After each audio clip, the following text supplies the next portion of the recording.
you have to become better. You have to become better. And what we talk about is becoming better, right? And people don't like that because becoming better requires what? Accountability and responsibility. And what I always tell people is the rich and the unrich, the successful and the unsuccessful, they're all self-made. But only the rich and the successful will admit it.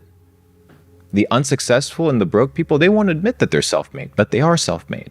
They are the byproduct of their thoughts and their decisions.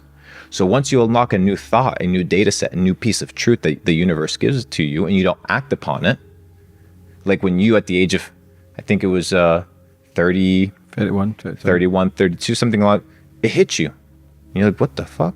And you acted upon that truth. You could have taken that and continued down the same journey, but you're like, no.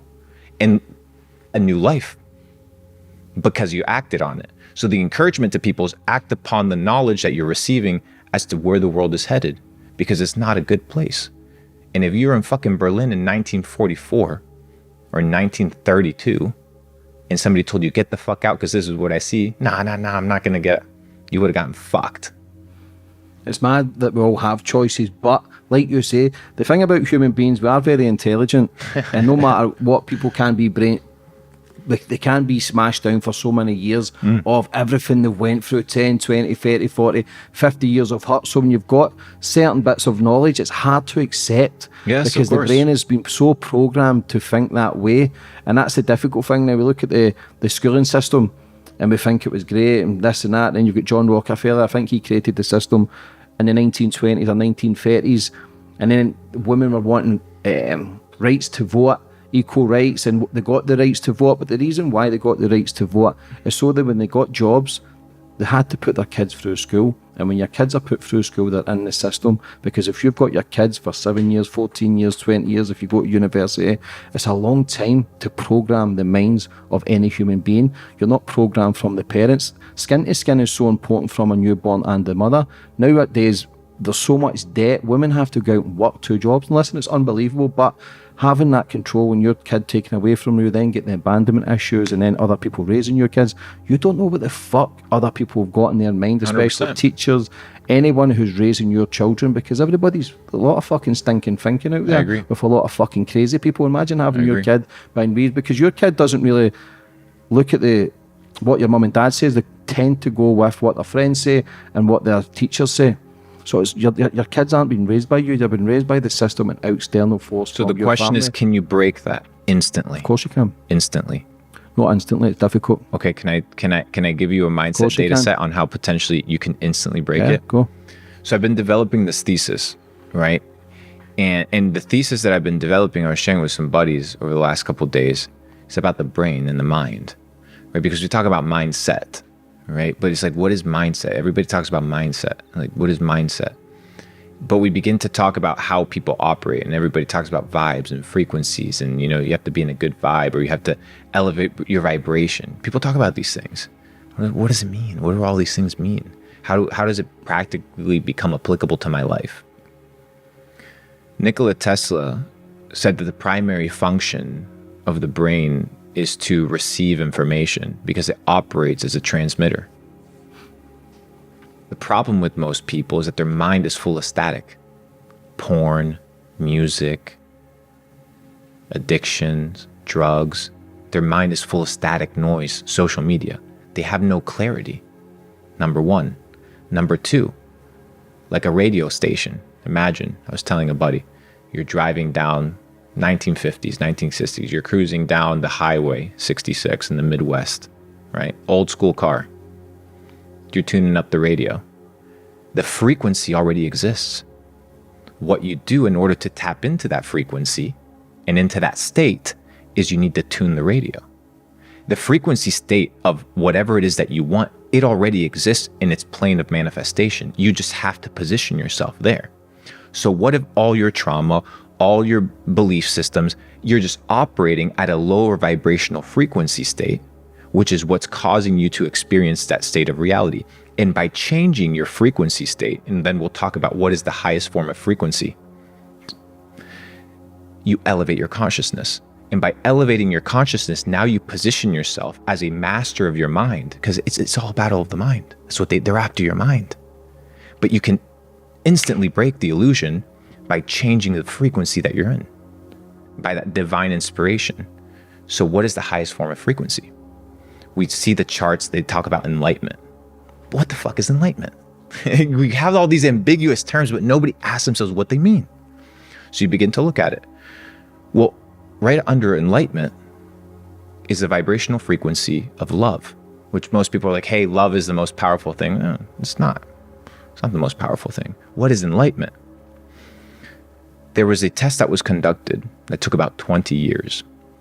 It was called SPAIN, the Scale of Positive and Negative Emotions, where they put individuals into a Faraday cage. And a Faraday cage was basically a place that's covered with like aluminum foil that allows no frequency to come in, no 5G, no Wi-Fi, nothing. So you put subjects inside of this Faraday cage, inside the SPAIN, the Scale of Positive and Negative Emotion, this test, and you begin prompting them with different things to trigger what vibrational frequencies within their body. And they realized after different prompts and after 20 years of research that the highest form of vibrational frequency is the vibrational frequency of authenticity, to be the truest form of yourself. The problem is most people are not them. They're shells of the ambitions and the desires of other people. So once you live authentically and in truth, right, which is the key, you elevate yourself to that vibrational frequency where you realize who you actually are, and you don't condition yourself or limit yourself by all the past. And by breaking that illusion, you instantly enter a new paradigm of reality. And I truly believe that you can break that with full confidence right away, because the mind can conquer everything. The beautiful thing about the mind, you can't change it, but again, when you're in the system, you've got to look at the schooling system as well. Everybody's wearing the same uniforms, so everything's to be the same.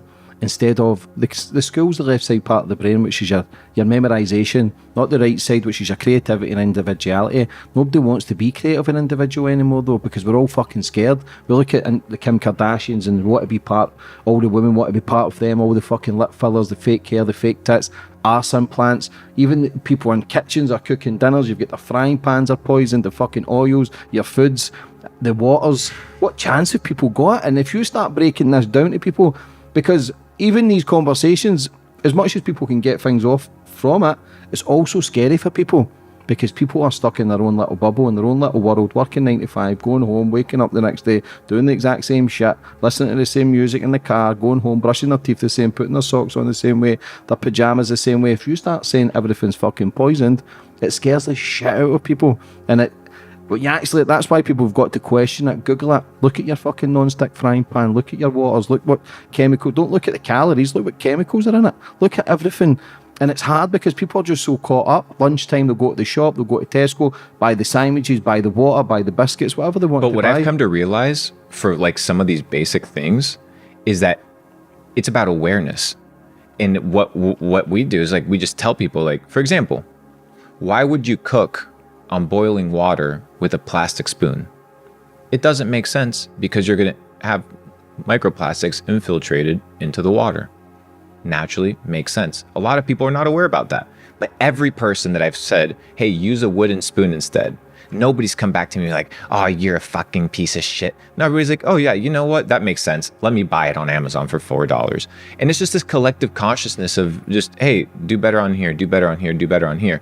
So once again, it comes from a place of authenticity. So once again, people need to be in a situation whereby they're willing to learn. And I understand what you mean. I just see a lot of potential in humanity. Everybody's got potential. I think even with all the poisoning and everything, they can't hold us down. You know what I mean? That I think that there's a renaissance of the mind that's taking place. People are waking up. I see it in my community. I see millions of people, bro, like the people just waking up to, hey, just the water being poisoned, or, you know, just the music choices. And it doesn't have to be fundamental, radical changes all right away. You take the blue pill, the story ends. You wake up in your bed and believe whatever you want to believe. You take the red pill, you stay in Wonderland, and I show you how deep the rabbit hole goes.